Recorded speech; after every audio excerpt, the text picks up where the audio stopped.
Sa Korea, nagulat ako, hala, dito pala. Jenica Garcia mas mabenta sa mga Koreano kaysa sa mga AFAM. Isa nga si Jenica sa inaabangan sa It's Your Lucky Day dahil sa mga nakakatuwang bloopers nito. Kamakailan nga lamang ay naibahagi ni Jenica sa isang episode ng It's Your Lucky Day na mabenta daw ang kanyang beauty sa mga Koreano. Nagsimula kasi siyang kantsawan matapos siyang magbahagi ng hugot na sariling wika ay mahalin pati ako, idamay mo na rin.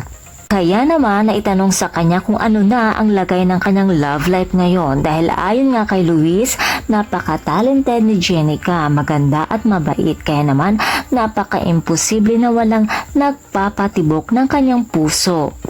Kasunod naman ang tanong ni Robby kung may naliligaw ba sa kanya. Ibinuking naman siya ng kanyang partner na si Melay at ayon nga kay Melay, tatawagin na lamang daw niya ang manliligaw ni Jenica sa pangalang Anyong Haseyo na tila may alam nga si Melay tungkol sa love life ng actress. Kaya naman napilitan ikwento ni Jenica at magpaliwanag ito tungkol sa sinasabi ni Melay.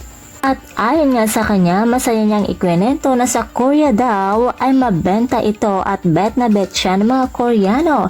Nagulat daw ito kasi dati hindi daw siya pinapansin ng mga AFAM na pakiramdam nito ay napakababa ng kanyang self-esteem. Kaya naman nung pumunta ito sa Korea ay hindi nito inaasahang mapapansin siya rito, subalit hindi daw sila magkaintindihan. Kaya naman naudlot din daw ang kanilang pagkakamabutihan. Inamin na dati ni Jenica na naging choosy na din ito pagdating sa pagpili ng kanyang magiging karelasyon at hindi lamang partner ang kanyang kailangan kundi isang kaibigan, makakasama at katuwang para sa kanyang dalawang anak.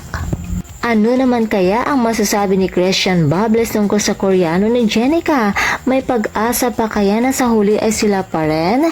Basta ako, bet na bet ko talaga silang dalawa dahil hindi pa rin ako makapag-move on kina Lala at Max. At sana lamang in the future ay magsasama muli sila sa isang proyekto. Kaya naman mga chikadoras, abangan natin yan.